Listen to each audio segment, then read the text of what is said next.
Take a deep breath. So, good night, Sari. Welcome to this space. The name of this space is ATMA con Beatriz. The name is in Spanish, and the name means Aprendiendo a Transformar Nuestro Mundo en Alternativas. You know what is that? Yeah. It's learning, No. it's learning to transform our world in alternatives. And also, Atma means soul in Sanskrit. So, this is a name that I have been using for many years in my coaching practice, and now is in this space in which I'm inviting my friends to talk and share with other people what are the essence or the doing, but more of the doing, the being of my friends. Mm. So, welcome to this space. And the first question is that you introduce yourself. So, who is Sari? Hello. Well, thank you for having me, Beatriz. My name is Sari Marsden. I'm Indonesian, and in Indonesia, so my name Sari means essence. Nice. Yeah, it's very nice, right? It's a very common name. And when I was kid, I hated my name because it was just everywhere, Yeah. right? Just everywhere. And then including my name was being put on like sari, sayur, all kind of products using sari. So my brother used to mock me a lot with my name, Uh-huh. and I totally hated it. But as I grew up and I had a background as a program director in one of radio station, and then I changed my career into personal training and also executive coaching now. And as I grew up, I learned the meaning of sari, and I become, Wow. in love with because the meaning is so simple. It's essence. It's in So everybody. beautiful. I didn't know. So beautiful. So that's in the Atma. That's great. Exactly. It's very aligned. And in Mexico, in the Catholic tradition, there is one of the I cannot say characters, it's a person in the Old Testament, Sarah, in the Christian tradition, Sarah, which the people that receive that name Sarah, we call them Sari. And Interesting. also the dress that you use in India is sari. So I don't know if it has any connotation with the Indian sari and the Indonesian sari, because you have a sari. No, you don't have a sari. You have something else. How do you call the thing that you put in Saru. Indonesia? We call it Saru. saru. Yeah. Yeah. Oh, Yeah. so beautiful. So okay, that's your name. You're from Indonesia. You are based in Singapore, married with this English guy that has been with us, that I'm Big working fan of with, Bob that he loves Bob Dylan. Yeah, he loves we and now I don't know if I love Bob Dylan or if I'm accustomed to listen about that Bob Dylan exists. So what else about you? It's like what do you do? What is like that? Yeah, you live in Singapore. You're what else? It's a I live in beautiful, beautiful Singapore. name. I love this space. I'm learning something that with these programs that I've been doing, I'm learning many things about my friends that I didn't know before, and that we didn't have the time for those kind of conversations. So I love what you bring right now. So what else? Yes, we've been living in Singapore. My husband and I, we've been living in Singapore for 10 years now. We've been married for going in for 13 years this December. What else about me? Yeah, like I mentioned before, I used to be program director, radio DJ. It was my only love about work, and I studied accounting and banking before, but I failed miserably. And my only love was broadcasting, so I studied um, mass communication. And I thought Nice. it was the only career that I was going to dedicate myself for. And then I went into a personal development course, building myself as as a leader, because that time Um, when I work as a program director, I was very shaky because the job was big, the responsibility was big, and I came from a small hometown from central Java. And I still have this kind of mentality that I'm just small little girl from small hometown. Here I am in a big city. Oh my God, I'm so, nervous about everything. So I went in for a personal development course, and then I became very intrigued, and my curiosity grew because of the work. And I wanted to learn more. I wanted to grow more, and yeah, and so I volunteered myself in the coaching community, and then in that time I met Marcus, um, and we got on together very well, and then we decided that we wanted to be together. We moved to Hong Kong, so I gave up my job as a program director, and I started my new hobby in weightlifting, right? And that was pretty much it. So I said to Marcus that time, like, okay, I think I can do this. I think I can become a personal trainer, because at the end of the day, it was about connecting with people. So Marcus came, Marcus asked me a great coaching question, right? So what is it about personal training that you like, that you can find the similarity with the radio DJ? And then I said, yeah, it's about connecting with people. So yeah, so that's pretty much it. That's the pivot of my career, being personal trainer. And then at the same time, I was still active in the coaching community. And when we were in Hong Kong, a lot of our conversation between me and Marcus, it was all about our passion at work: fitness, leadership, personal development, nutrition, etc., etc. So when we moved to Singapore, that's when I met you guys at Newfield Ontology approach in the coaching, and I became one of the students. And then I was drawn into this term called somatic presence. And so I decided, for my own learning, I joined bodybuilding competition here in Singapore, because it was good for my professional work, right?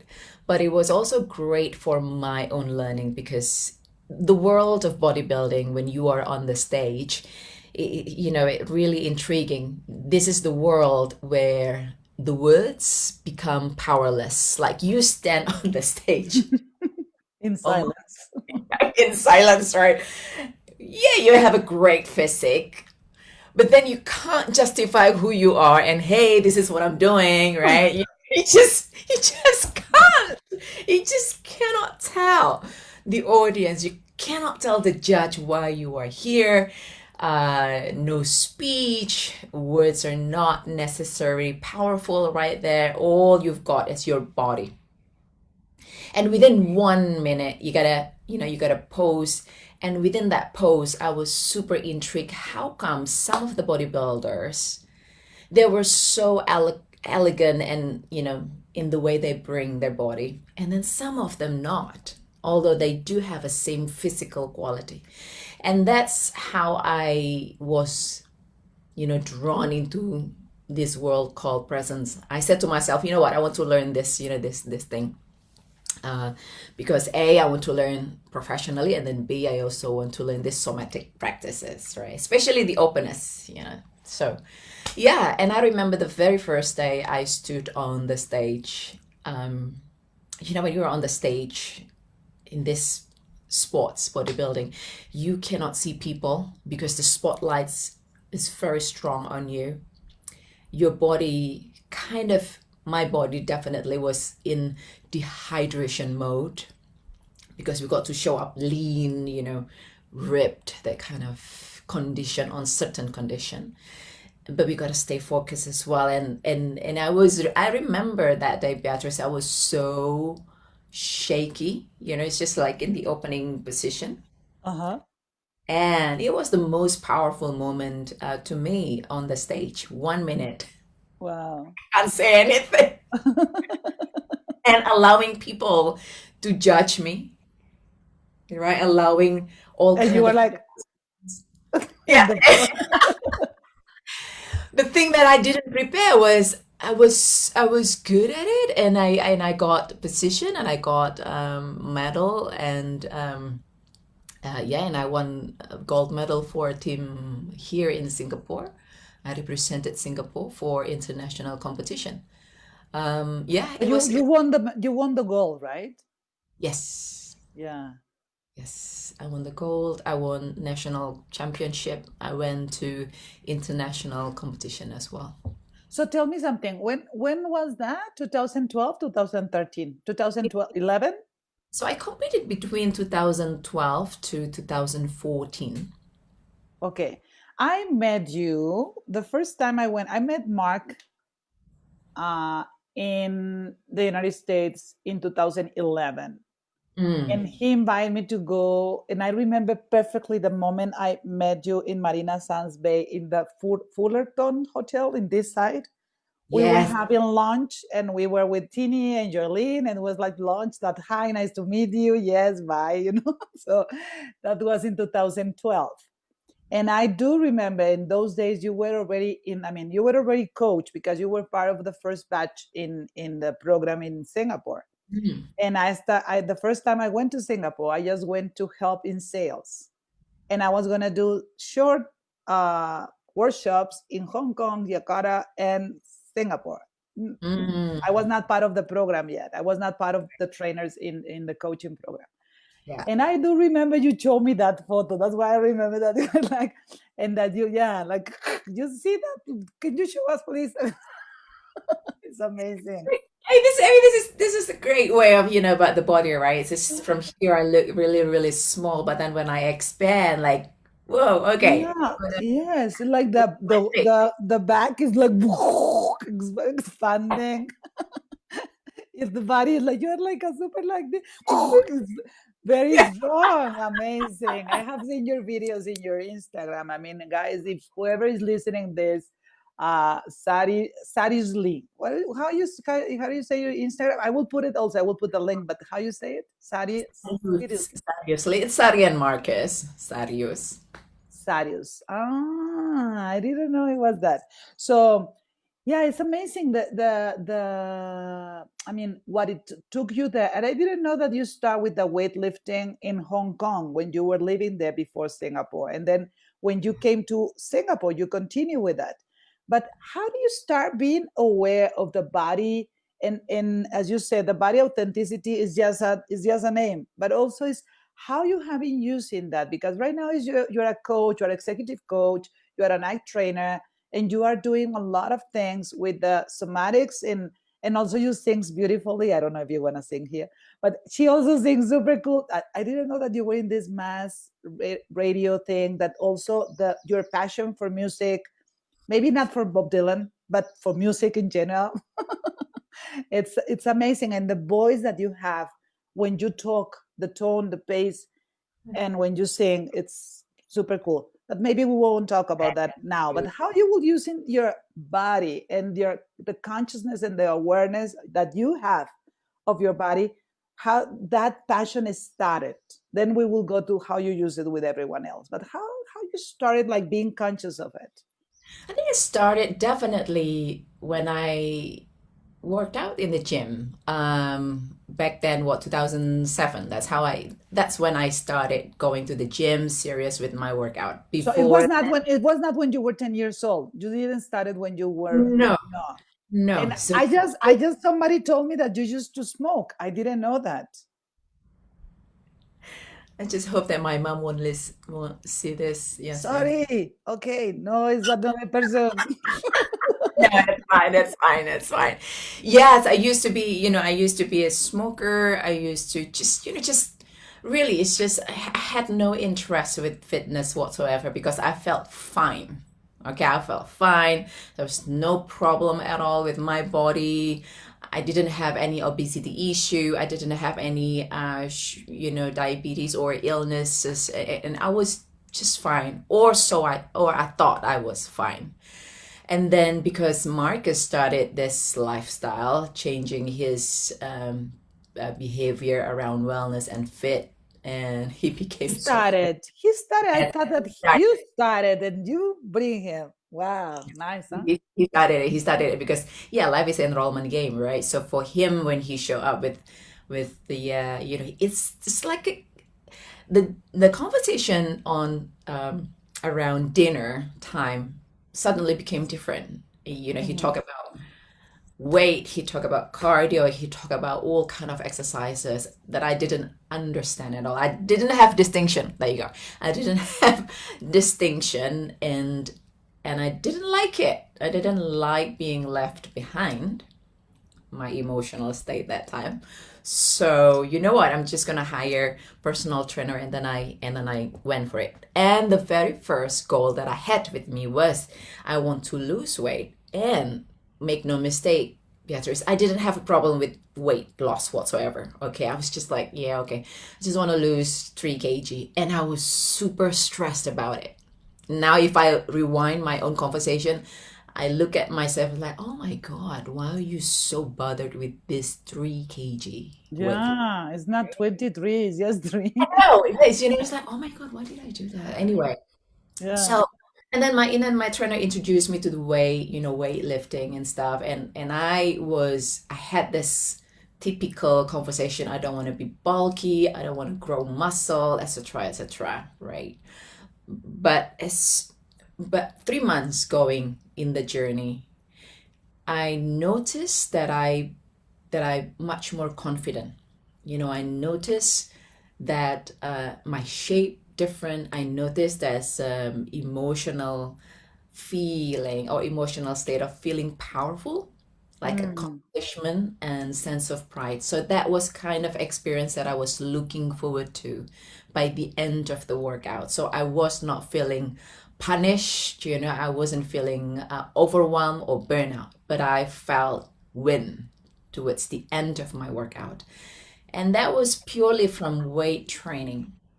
And I start noticing change in my body, I start noticing change in my posture, and Nice. I start noticing the level of confidence is also higher. And not only that, like with with Marcus, I notice his posture also changed. Marcus is tall, right? I mean, with walk with me, it's just like I notice his body change, his presence change, and walking side by side with him was like, yeah, felt much more at ease, at peace as well.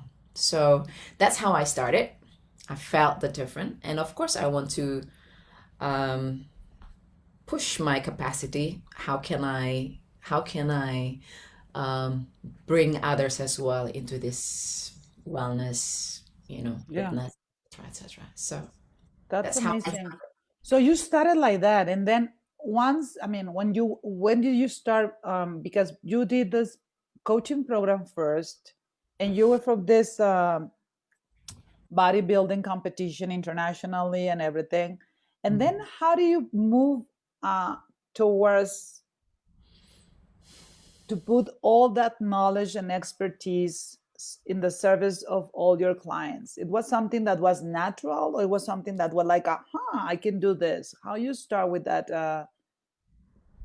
Well, I gotta thank my coach, and also the coaching community in the coach partnership, because the work in that ontological coaching, and also thanks to you, right, Beatrice, it's about the alignment of the physical, mental, and emotional state. So what I noticed for myself, when I move my body, I move my life, I move my body, there's a shift in my self belief as well. There's a shift in my emotional state as well. So, for example, I remember I used to be a woman with this kind of conversation that well, I'm not good enough. I mean, I'm sure it's very familiar, right? I'm not good enough. I had a lot of guilty feeling, and then what I noticed in my posture, I become so shrinking.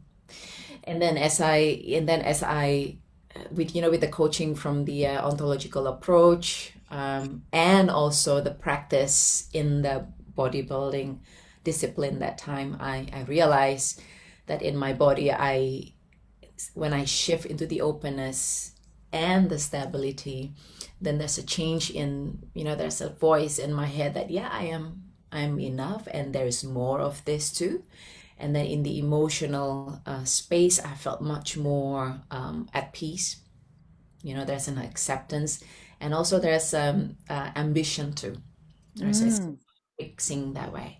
And when I see the alignment, when I felt it, and it's also being visible, like I can see it, I can feel it, and people around me also are giving me a good feedback, and also because they see me, they allow me in their life, it also create change in their life. So that's how I use it. Okay, so I use a lot of ontological approach, like, all right, okay, so what's the physical state that you want to change?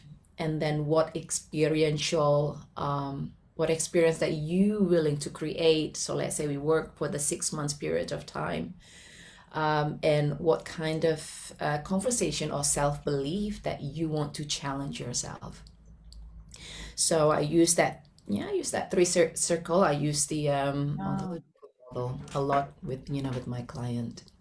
that's great. But and then Mm. that idea that okay, you start putting the moment you start being more aware of your self-esteem and you start open yourself to be realize that you were enough and that you could have a different presence just because you were changing your body, you were changing also your state of mind, and you were changing also and your state it was like everything interrelation. Yeah, We right. Yeah. change the state of mind, we change the body, we change the body, we did like something that we don't know what it was first and what it was after, but it's something that is happening at the same time.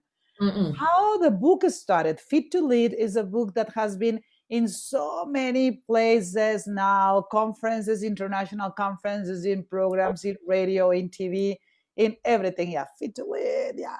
So, how do you start with that idea? Because when I asked Marcus, he said, that is something that you have to ask to my wife. So don't tell me as Marcus because I already did. So how do you start with that? I mean, you guys both, but I know that it was kind of your input that let's do this and how you have been using this book in the different trainings that you guys are doing and with your clients. Well, we know we've been married for going for 13 years. And I think this conversation about Fit to Lead, we had it, since we were in Hong Kong. We kept talking about it, and the discovery of working with clients. Mark is working a lot with the corporate clients that time, with the business leaders, and he start applying the kind of somatic practices or body practices, right? And this is what happened with them. They become much more energetic. And as for me, when I worked just as a personal trainer at that time, I noticed what gets in the way for my client to grow is actually not so much about the physical energy, but it's a lot to do with the self belief, i.e., the mental state, and also the lack of emotional connection to their purpose, why they want to be fit. Most of my client that time, they want to be fit for the sake of the body image, for the sake of, I just want to look good. Well, who doesn't want to look good, right? But they just want to look good without looking deeper into what is the meaning of it. All right, why do I want to be fit, basically? Mm. And then Marcus and I, we keep bounce back. This is what I work. This is my work with my client this week. This is my work with my client this week. And then it becomes stronger as we move to Singapore, as we learn about ontological coaching, and we start applying this kind of technique, applying this kind of conversation.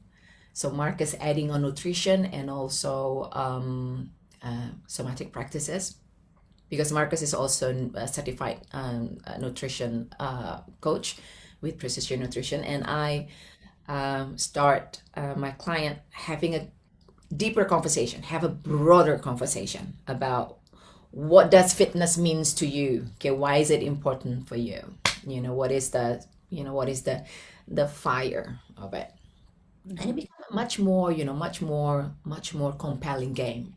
So I noticed the difference with my client. They're not only talking about their body, they're talking about the quality of life. They're talking Yeah. okay, Sari, you know what? Yes, I come to you. I want to have a six-pack abs, but okay, I don't have six-pack abs now. However, what I notice is that my team now they have much more energy. And guess what? Me and my team, we were going to run for a marathon. That kind of thing, right? That kind of story, like, wow, okay, and I still have energy to play with my son. And then on the other hand, with Marcus, when Marcus, um, uh, putting into body practices for his client, he noticed the clients also change. And there's a lot of shift as well. And for both of us to see the link, like, wow, okay, we really, really can do this. I think we want to dedicate this book for leadership because ultimately leadership is about relationship. So, and nowadays what we see leadership is a lot to do with just sitting down in a classroom, receiving information or tips from the lecturer maybe. But now we want to change it. We want to change, we want to bring the role of the body into the leadership alongside with the thought and the emotional state of a person as well. Because for us, it's really sealed the deal in terms of Yeah. growth, right? So yeah, that's how we started, with Fit to Lead. And we love Fit to Lead because the brand itself, you don't have to, ask question, what does it mean? But Yeah, it's amazing. Like you don't have to explain. Like Atma, I have to explain you what is the meaning. Fit to lead, you say fit to lead, and everybody needs. Okay, fit to lead. Yeah, yeah. It's amazing. yeah, it has double meaning. Like one is like fit, physically fit to lead, and then the other aspect is also to look at it fit mentally and emotionally, and also in relationship. So yeah, so that's how we celebrate Fit to Lead. It's a funny thing. Were you here in Singapore when we launched our book 2017? I was in Singapore, but not that day. So I had the book after. I mean, it was like we launched the book or we will. It was like a 1 day or 2 days before after. I mean, I don't remember, but it was like not in the big event because you have something. You have an event, no?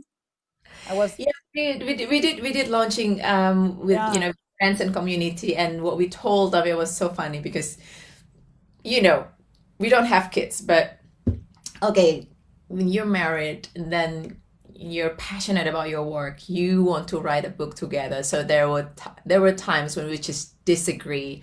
It's frustration. It's just like we have different opinion, but we have the same passion because we're both so passionate about things. So we also have different opinions too about things, right? And so when the book finally arrived, what we said to our friends, great, okay, so save your date for launching Fit to Lead. We're happy that the book is finally here, but more than that, we're so happy to tell you that our marriage still intact. We're still married. So, The good news is that we will continue.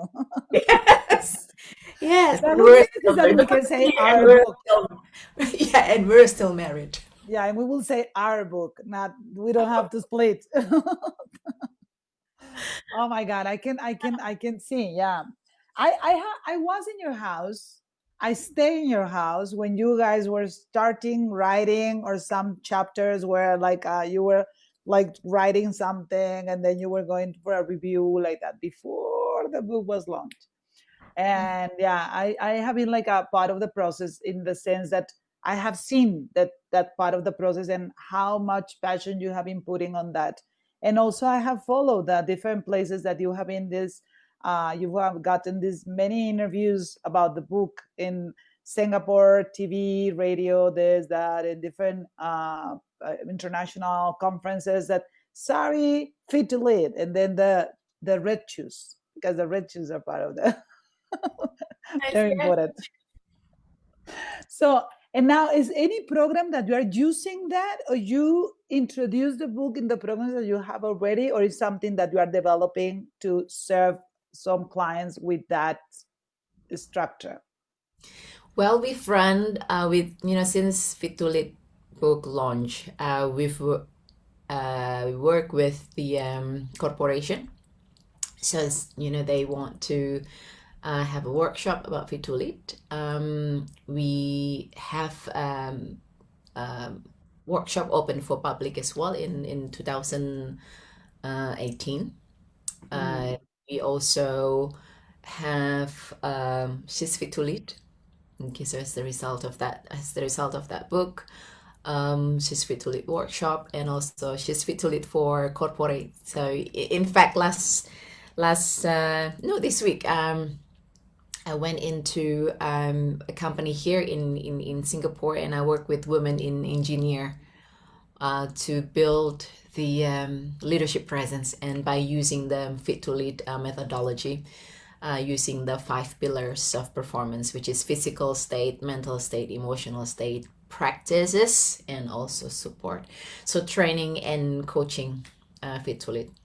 That's amazing. And now, Sari, something. You're also health and wellness coach. Mm-hmm. Now, I mean, you have been in health and wellness for many years, but now officially you are certified health and wellness coach. How do you see? What is the differences that you see? Uh, because you have been doing that work. For example, in my case, I have been not that much awareness of health. I mean, health, yes, but wellness and all these things. We have had many conversations since I met you, and for me, health and wellness coaching program was like a, oh my god, there was so many issues, many teleclasses, many a lot of distinctions that were out of my scope of knowing that exist. For you, maybe you knew, I mean, before all of that or most of that information. How do you, how you have seen that program and how you can apply that in whatever you are doing now? It's something that is exactly the same or is a little bit different, or how do you find it? I tell you what I love about the health coaching program, the one that we did together, Beatrice. It's because it sit in the sweet spot of health and wellness knowledge, and then ontological coaching, and then also the behavior change, right? So before the health coaching, my limitation or my domain was more about the fitness knowledge. Yes, health, but then a little bit. But then with the knowledge in the health coaching, I became, I exposed myself into a different, different or broadened knowledge that has something to do with medicine, medical state of health, and then also, yes, somatic practices, and I'm also super inspired by the community that by doing health coaching, they also change their life. They also change their health and wellness. I mean, including you, right? You're very inspiring with the putting the practice for yourself. And so for me, really, it's about oh, now I get to experience what it feels like to work in a wholeness manner, and Mm, the one takeaway for me that I can use, and I'm using it at this moment, is to promote sustainable change. mm, Well, before, the difference before, as you know, as a fitness coach and only personal training, all I care about was, all right, okay, 3 months journey, and then get the result done, transform, blah blah blah, and then done, right? And that mm, was okay. But with the health coaching, it really have me seen or much more enroll into a different kind of game, which is long-term change. Right? mm, Okay, great, you can work for 3 months. However, what will be the sustainable change you want to see in the next 5 or 10 years time, so that if I speak to my client about weight loss goal, for example, and she's been doing weight loss goal again and again and again and again and again. So I said to her, well, look, stop. Do you want to see yourself working on weight loss goal again in the next 5 or 10 years from now? And then she said, oh yeah, no, I don't want that. Okay, great. then let's make a sustainable change here, right? There's an option for you to create a sustainable change here, like make it this is the last weight loss goal in your life. The Nice. rest, enjoy your life and also in a good health and wellness, so that you don't have to worry again about weight loss, because it's done. It's done right there. The rest, just enjoy, enjoying life in a good health. That's amazing. It's it's like you're telling me something. I mean, it's like something to me because in my life, my story has been like I lose weight, I get weight, I lose weight, I get weight. So for many years, it has been like that. In the moment that I start, that it was not long time ago. It was like a maybe 1 year that I Mm, start like with more consciousness that I need not just to lose and then get and lose and then lose again. That I know the path to lose, you know. So it doesn't matter if I get, I know how to lose, but it's not like that. Is if I already did what I wanted in my target, if I didn't accomplish something that I was looking for, how can I maintain that? How can I sustain that as a one of my states? The states, my like my I was gonna say in Spanish, but no, we are speaking English. Um, how can I sustain what I already got if it's something that is that important for me? So yeah. right now I'm enjoying that. That okay, like I'm more conscious that the way I eat, the consciousness what I'm eating, the exercise that I'm doing, the water that I'm drinking, the sleeping that I'm having. So it's not just one thing. It's like understanding that everything is an holistic approach, and it's not just for me to do exercise and eat whatever I feel like, or take care of my whatever I eat and don't sleep, because everything will be interrelated. If when I don't sleep properly or the minimum 6.5 or 7 hours, I will get lost in my body, also in my age. And it's like every person will be more conscious if we get that in how we sustain. So it's amazing that you are doing that work with your clients. Yeah, and I remember our first conversation. Remember about about health and wellness. That I remember we sat down for a coffee and we talk. We talk about. And the Starbucks. Starbucks. I don't want to mention the brand, but Oh, sorry.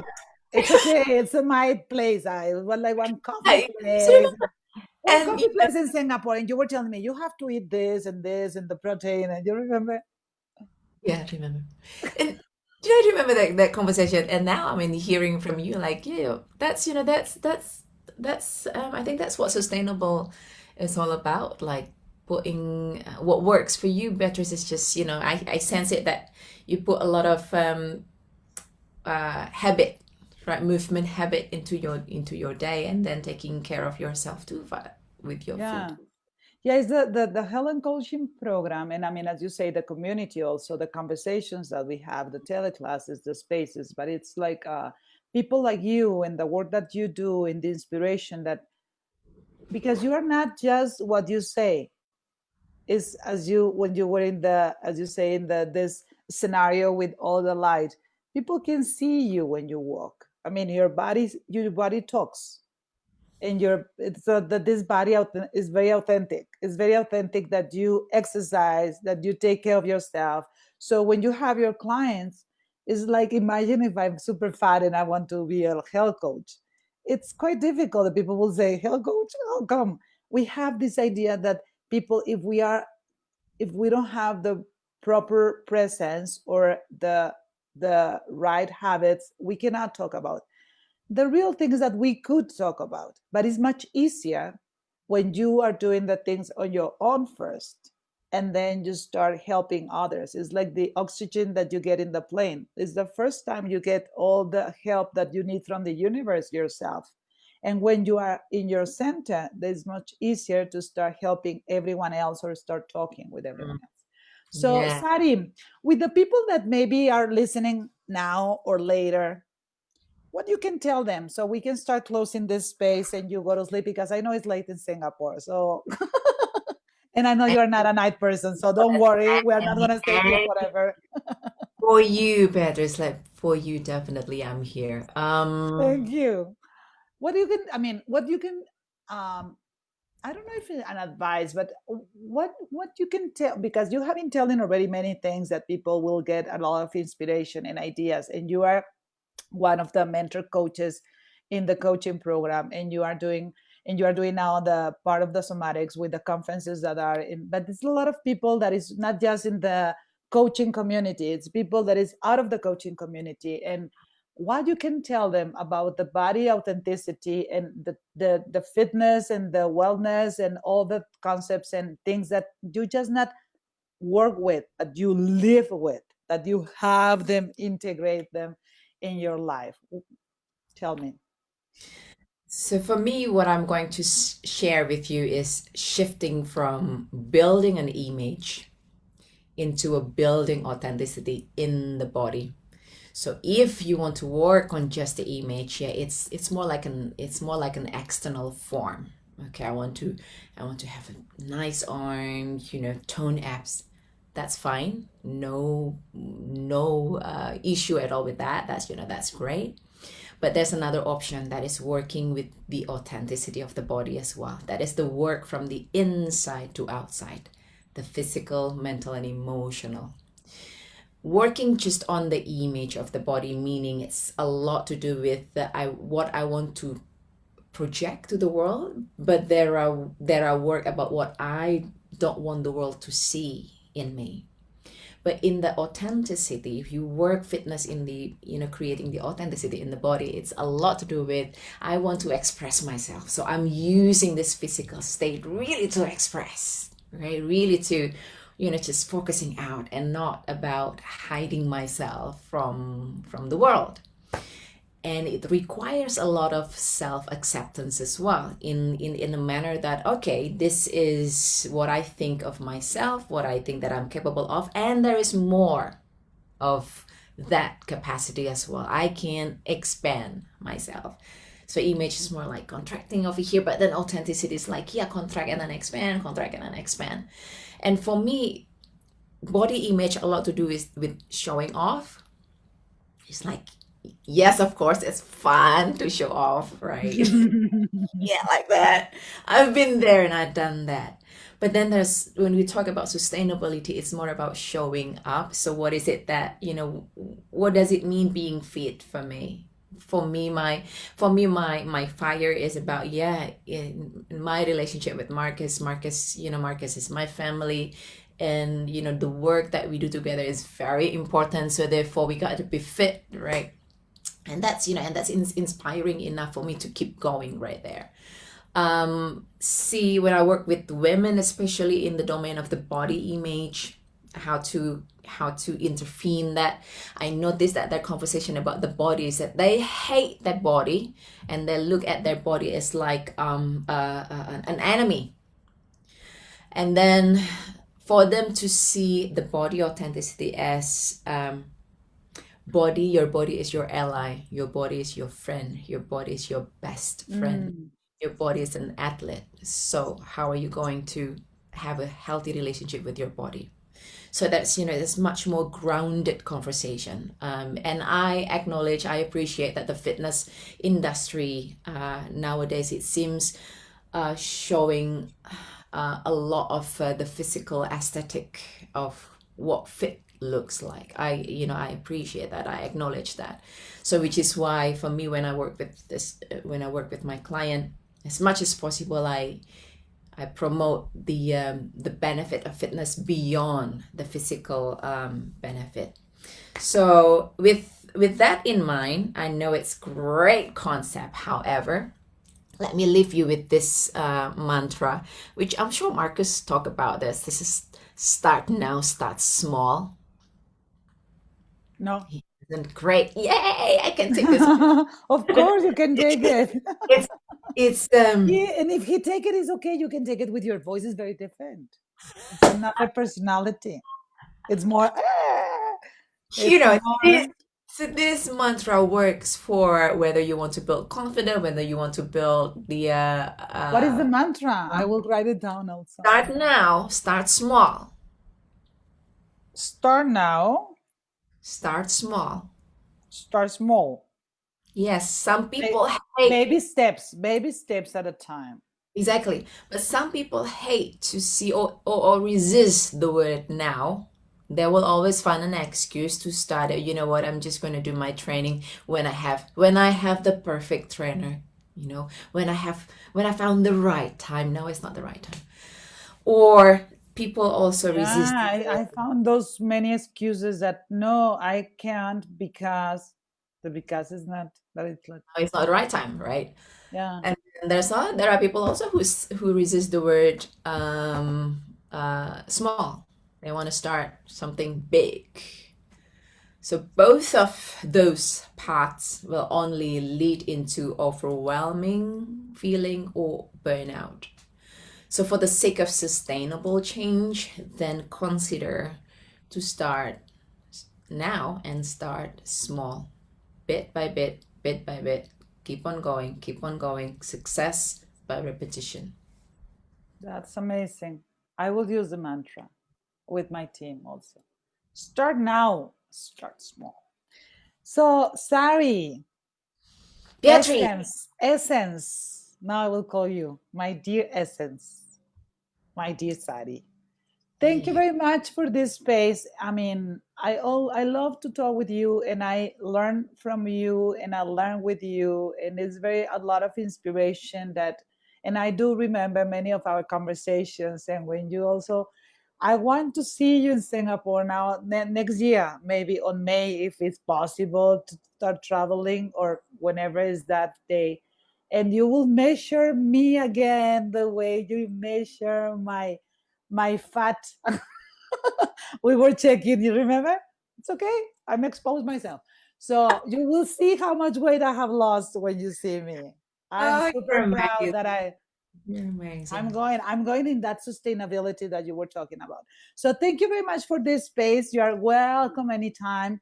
And really, I mean, a lot of inspiration. And I hope that whoever listening to you get that idea of how we can take care of our body, not just for the fitness, for the physical part, but what is beyond, as you said, what is beyond and what is the meaning of the integral part of taking care of all the things that we will feel much better and we will live much better. Yes, and I take one biggest inspiration from you, Beatrice, is to keep on dancing. Yeah, good. Keep dancing, keep moving. So, love you very much. And thank you very much. And see you soon. See you Have a soon. great night. Bye Bye. bye. Have a great day.